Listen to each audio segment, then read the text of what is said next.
पंजाब दौरे पर अरविंद केजरीवाल अमृतसर में प्रेस कॉन्फ्रेंस कर रहे हैं। आइए आपको सीधा लिए चलते हैं। दिल्ली में हमारी सरकार बनी थी, दिल्ली के सरकारी स्कूलों का भी इतना ही बुरा हाल था, बहुत बुरा हाल था। सरकारी स्कूलों में, दिल्ली के सरकारी स्कूलों में भी पढ़ाई के नाम पे जीरो थे लोग। अगर कोई गरीब आदमी थोड़ा सा भी पैसा कमा लेता था तो वो कोशिश करता था मैं अपने बच्चे को किसी बगल के प्राइवेट स्कूल में पढ़ा दूं। सरकारी स्कूल से नाम कटवा लेता था, प्राइवेट स्कूल में भेज देता था। लेकिन आज 7 साल के बाद दिल्ली के सरकारी स्कूलों की काया पलट गई है। बिल्कुल इतना शानदार काम हुआ है दिल्ली के सरकारी स्कूलों में कि उसकी चर्चा देश में नहीं, विदेशों के अंदर चारों तरफ उसकी चर्चा हो रही है। इस बार दिल्ली के सरकारी स्कूलों के नतीजे, अगर मैं अपनी तारीफ करूं तो उसका फायदा नहीं है। नतीजे कैसे आ रहे हैं? नतीजे 99.7% नतीजे आए हैं सरकारी स्कूलों। प्राइवेट स्कूलों के भी इतने अच्छे नतीजे नहीं है, प्राइवेट स्कूलों को पीछे छोड़ दिया। तो जैसे दिल्ली के सरकारी स्कूलों को ठीक किया, ऐसे ही पंजाब के सरकारी स्कूलों को ठीक करेंगे। अब हमें करना आता है और हमें ही करना आता है और किसी पार्टी को करना नहीं आता। कांग्रेस की कितने राज्यों में सरकार है देश के अंदर? पिछले 70 साल में कितने राज्यों में कांग्रेस की सरकार बनी?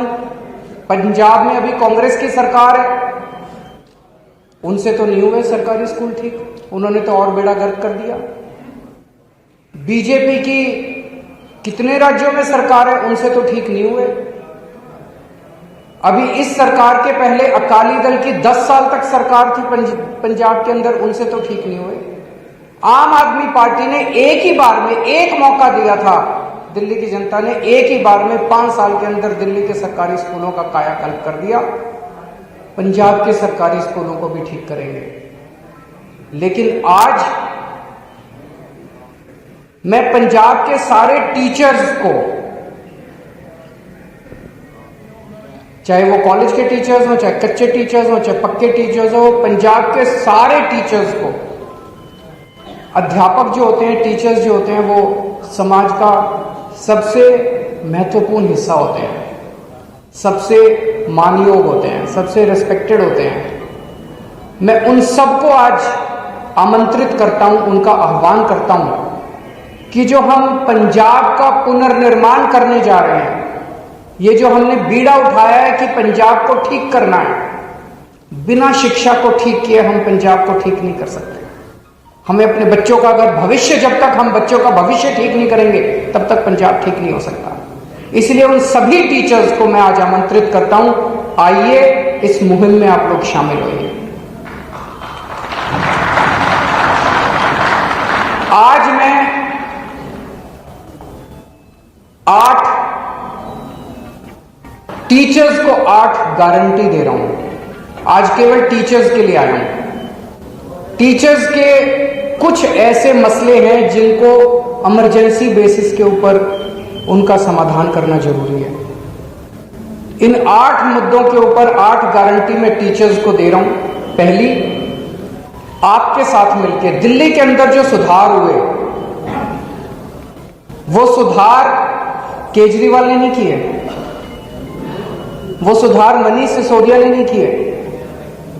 दिल्ली के अंदर शिक्षा के क्षेत्र में जितने सुधार हुए वो दिल्ली के टीचर्स ने किए। हमने तो केवल अच्छा माहौल दिया था उनको, हमने अच्छा माहौल दिया और दिल्ली के टीचर्स ने कमाल करके दिखा दिया, जादू करके दिखा दिया। पहली गारंटी ये है कि पंजाब के अंदर भी माहौल बदलेंगे, टीचर्स को अच्छा माहौल देंगे और टीचर्स के साथ मिलके पंजाब के शिक्षा के क्षेत्र में क्रांति लेके आएंगे, जैसे दिल्ली के अंदर लेके आए थे। ये हमारी सभी टीचर्स को और पेरेंट्स को गारंटी है। इसका मैं पूरा मसौदा तैयार कर रहा हूं मनीष सिसोदिया जी के साथ। कुछ दिन के बाद मैं दोबारा आऊंगा आपके बीच में, उस दिन शिक्षा पे बात करेंगे, आज केवल टीचर्स की बात कर रहे हैं। दूसरा, मेरे पास कुछ टीचर्स मिलने के लिए आए। बोले जी 18 साल हो गए उनको काम करते हैं, अभी तक कच्चे हैं। मैंने उनसे पूछा कितनी तनख्वाह मिलती है, भगवंत मान जी भी मेरे साथ बैठे थे कल। मैंने पूछा कितनी तनख्वाह मिलती है, आपको जान के ताज्जुब होगा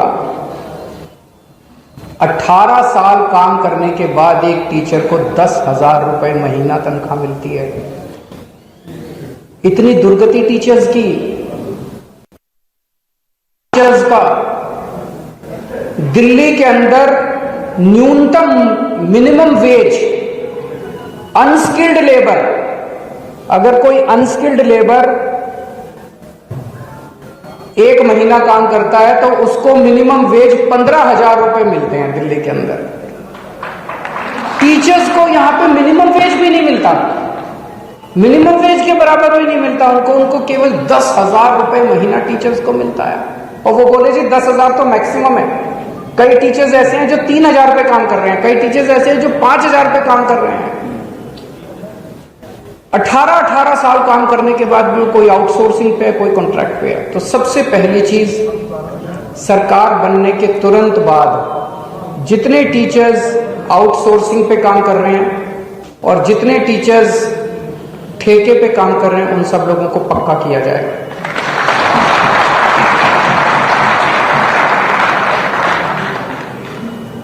ऐसे कई सारे कच्चे टीचर्स का चंडीगढ़ के पास धरना प्रदर्शन चल रहा है कई दिनों से।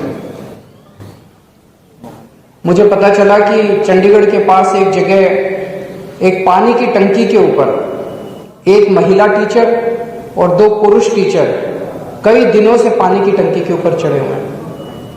उन्होंने दशहरा, दिवाली, करवा चौथ सारे त्योहार पानी की टंकी के ऊपर मनाए हैं। ये बेहद दुख की बात है। जिन टीचर्स को क्लासों में होना चाहिए पढ़ाने के लिए, वो टीचर्स आधे से ज्यादा टाइम उनको बेचारों को प्रोटेस्ट्स में, उनकी 2 ही डिमांड है। एक डिमांड है कि जितनी खाली भर्तियां हैं पेपर लेके उनको भरा जाए, और दूसरा कच्चे टीचर्स को पक्का किया जाए। मेरी चन्नी साहब से रिक्वेस्ट है, उनसे अपील है कि आप इन टीचर्स की डिमांड्स को तुरंत पूरा कीजिए। या तो आप पूरा कीजिए, नहीं तो हमारी सरकार बनने के बाद हम पूरा करेंगे। और कुछ दिन के बाद अगर चन्नी साहब ने इनकी डिमांड्स पूरी नहीं की और ये तब भी धरने पे हुए, तो अगली विजिट में जब मैं आऊंगा, मैं उनके धरने पे उनसे मिलने के लिए जाऊंगा। तो पहली डिमांड थी कि शानदार शिक्षा व्यवस्था बनाएंगे। दूसरा, कच्चे टीचर्स को पक्का किया जाएगा, चाहे वो आउटसोर्स हो चाहे कॉन्ट्रैक्ट वाले हों। तीसरा, जो ट्रांसफर पॉलिसी है वो बहुत गड़बड़ है। कल एक टीचर मेरे से मिलने के लिए आए, उन्होंने कहा जी टीचरों की कमी है, तो कई टीचर्स को 2 ड्यूटी दे देते हैं, भाई ये तेरा चार्ज है और ये एडिशनल चार्ज है। उनका एक ड्यूटी एक स्कूल में है और दूसरी ड्यूटी दूसरे स्कूल में, 3 दिन स्कूल में, 3 दिन स्कूल में, और दोनों स्कूलों में 200 किलोमीटर का फासला है। बताओ कोई कैसे काम कर सकता है? एक आदमी के पास 2 चार्ज हैं, 3 दिन स्कूल में पढ़ाएगा, 3 दिन स्कूल में पढ़ाएगा, और दोनों स्कूल जो है 200 किलोमीटर दूर है। ये ट्रांसफर पॉलिसी बदलनी है। उन्होंने कहा कि जो थोड़ी सी आवाज उठाता है उसको ट्रांसफर कर देते हैं, और ऐसे ऐसे ट्रांसफर कर रखे हैं लोगों को तंग करने के लिए। दिल्ली में हमने ट्रांसफर पॉलिसी बदली। आज दिल्ली में साल के बिगिनिंग में हर टीचर से पूछते हैं कि आपको किस स्कूल में जाना है। हमें लगता है कि टीचर को दुखी करके आप बच्चे को सुखी नहीं कर सकते। अगर टीचर मन में दुखी है वो बच्चों को अच्छा पढ़ाएगा ही नहीं। 24 घंटे उसके मन में कुड़कुड़ रहेगी, कहां फंस गया यार मैं, ट्रांसफर। वो कोशिश करता रहेगा ट्रांसफर कराने की अपनी, उसका 90% टाइम बच्चों को पढ़ाने में नहीं जाएगा। तो इसीलिए हमने दिल्ली में यह तय किया कि हर टीचर को उसकी मनमर्जी के उसके घर के पास देंगे उसका स्कूल। उसको घर से दूर भेजने की क्या जरूरत है? हर टीचर से पूछा जाता है, आप बताओ आप कौन से स्कूल में जाना चाहते हो। कोशिश की जाती है कि सभी टीचर्स को उनके मनमाफिक स्कूल दे दिया जाए, लेकिन अगर कहीं नहीं हो पाता उनको फिर उसके पास का कोई स्कूल दिया जाता है। वही ट्रांसफर पॉलिसी पंजाब में लागू की जाएगी। इंडिया टीवी हर वक्त हर जगह डाउनलोड करने के लिए सर्च करें India TV news Google play store या ऐप स्टोर पर।